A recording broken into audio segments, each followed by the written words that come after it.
আসসালামু আলাইকুম। অনিয়মিত মাসিক এই সমস্যা নিয়ে প্রচুর রোগী আমাদের কাছে আসেন। কেউ কেউ এসে বলেন, ম্যাডাম আমার গত 3 থেকে 4 মাস মাসিক হচ্ছে না, প্রায় এরকম 3-4 মাস পর পর মাসিক হয়।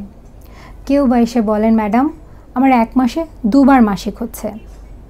আবার কেউ কেউ বলেন মাসিক রেগুলারই হচ্ছে, কিন্তু দুটো মাসিকের মধ্যবর্তী যে সময়টা সেই সময় অনিয়মিত ব্লিডিং হচ্ছে। কেউ কেউ বা বলেন সহবাসের পরে রক্ত যাচ্ছে। এই সবগুলোই কিন্তু অনিয়মিত মাসিকের মধ্যে পড়ে।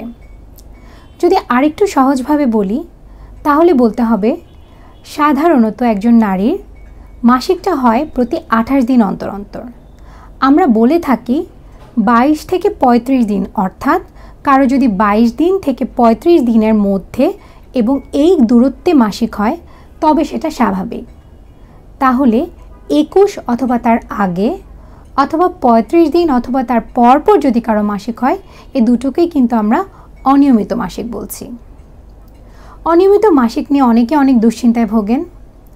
নারীদের জীবনে বিভিন্ন স্টেজ আছে, বিভিন্ন সময় আছে, যে সময়গুলোতে মাসিক কিছুটা অনিয়মিত হতে পারে এবং এই সময়গুলোতে অনিয়মিত হলে এটা নিয়ে আমরা অত দুশ্চিন্তা করি না। এই সময়গুলো তাহলে কখন? প্রথমত, যখন একজন নারীর মাসিক শুরু হয়, অর্থাৎ যেটাকে আমরা মেনার্কি বলে থাকি, প্রথম দিকে দেখা যায় মাসিকটা অতটা নিয়মিত থাকে না। হয়তো এখন মাসিক হলো, 2 মাস বন্ধ থাকলো, আবার হয়তো 2 মাস পরে হলো, অথবা মাসে 2 বার হলো। প্রথম 1-2 বছর এটা হতে পারে। এটা নিয়ে আমরা অতটা দুশ্চিন্তা করি না, অর্থাৎ মাসিক শুরু হওয়ার পর যে অনিয়মিত, এটাকে আমরা কিছুটা স্বাভাবিকভাবেই নিব।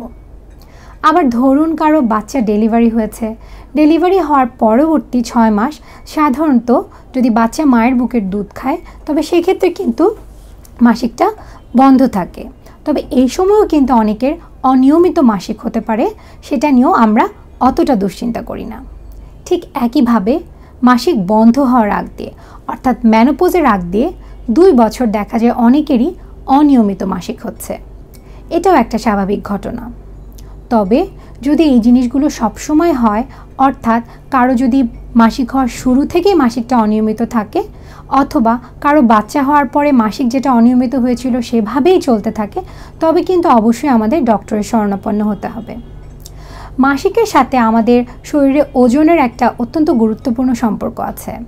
আমরা দেখি কারো যদি হঠাৎ করে ওজন অনেক বেড়ে যায় অথবা ওজন কমে যায়, তার কিন্তু মাসিক অনিয়মিত হতে পারে।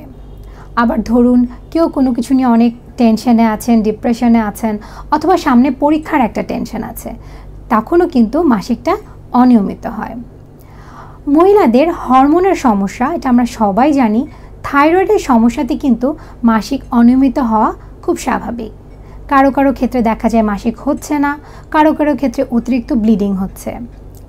আবার আরেকটি অসুখ আছে যেটা এখন খুবই পরিচিত, সেটা হচ্ছে পলিসিস্টিক ওভারি সিনড্রোম। এখানে কি হয়? এখানে যেটা হয় যে প্রত্যেক মাসে রেগুলার মাসিকটা হয় না, ওভারি অর্থাৎ ডিম্বাশয়ের চারপাশে ছোট ছোট অনেকগুলো সিস্ট তৈরি হয় এবং এই সিস্টের কারণে ঠিকমতো ডিমটা ফুটতে পারে না। কন্টিনিউয়াস একটা হরমোনের প্রভাবে দেখা যায় মাসিকটা 3-4 মাস পর পর হয়, অথবা কোনো কোনো ক্ষেত্রে বন্ধও থাকতে পারে। আরও কিছু পেশেন্ট আমরা পাই, হয়তো তিনি জন্ম নিয়ন্ত্রণের বড়ি খাচ্ছেন, অর্থাৎ যেটাকে আমরা পিল বলে থাকি, পিল খাচ্ছেন, কিন্তু দেখা যাচ্ছে পিলটা তিনি ঠিক নিয়ম মতো খাচ্ছেন না, অথবা অন্য কোনো হরমোন ওষুধ খাচ্ছেন যেটা তার মাসিকটাকে অনিয়মিত করে দিচ্ছে। অনেক পেশেন্ট আমাদেরকে বলেন যে ম্যাডাম আমার দুটো মাসিকের মধ্যবর্তী যে সময়টা, এই সময়টাতে অনিয়মিতভাবে ব্লিডিং হচ্ছে। এটার কারণ কি? এটার কারণ সাধারণত দেখা যায় লোকাল ফ্যাক্টর, অর্থাৎ জরায়ু অথবা জরায়ু মুখের কোনো সমস্যা থাকলে এ ধরনের অনিয়মিত ব্লিডিং হতে পারে। জরায়ুর মুখে যদি কোনো ইনফেকশন থাকে অথবা জরায়ুর ভিতরে কোনো ছোট্ট পলিপ থাকে, সেগুলো কিন্তু অনিয়মিত মাসিকের একটা অত্যন্ত গুরুত্বপূর্ণ কারণ। অনিয়মিত মাসিক হলে আমরা কি করতে পারি?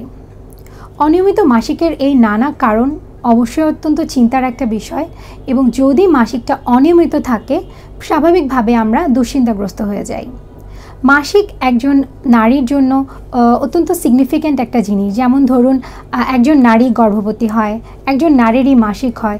সো যখন দেখা যাচ্ছে যে একজন নারীর মাসিক হচ্ছে না, স্বাভাবিকভাবে তিনি এটা নিয়ে অত্যন্ত অবসাদগ্রস্ত হয়ে পড়েন এবং চিন্তিত হয়ে পড়েন। তো আমরা আপনাদেরকে যেটা সাজেস্ট করব যে যদি মাসিক অনিয়মিত হয়, আপনি দেরি না করে একজন গাইনোকোলজিস্টের পরামর্শ নিন, তার সাথে এই ব্যাপারে কথা বলুন। হয়তো হরমোনের ছোট কোনো একটা সমস্যা অথবা পলিসিস্টিক ওভারি সিনড্রোম, এটার জন্য হয়তো আপনার মাসিকটা অনিয়মিত হচ্ছে। সেক্ষেত্রে আমরা যেটা করব, কিছু টেস্টের মাধ্যমে আমরা মাসিকটাকে সমস্যাটা থেকে দেখে আপনাদেরকে সেই অনুযায়ী ট্রিটমেন্ট দিয়ে এই সমস্যা থেকে আপনাদেরকে মুক্তি করতে পারবো। আমাদের ভিডিওটার মেইনলি উদ্দেশ্য হচ্ছে আপনাদেরকে সচেতন করা যে অনিয়মিত মাসিক নিয়ে আমরা দুশ্চিন্তা করব না, আমরা এই ব্যাপারে সচেতন হব, আমরা যেন দ্রুত ডক্টরের শরণাপন্ন হই। ধন্যবাদ।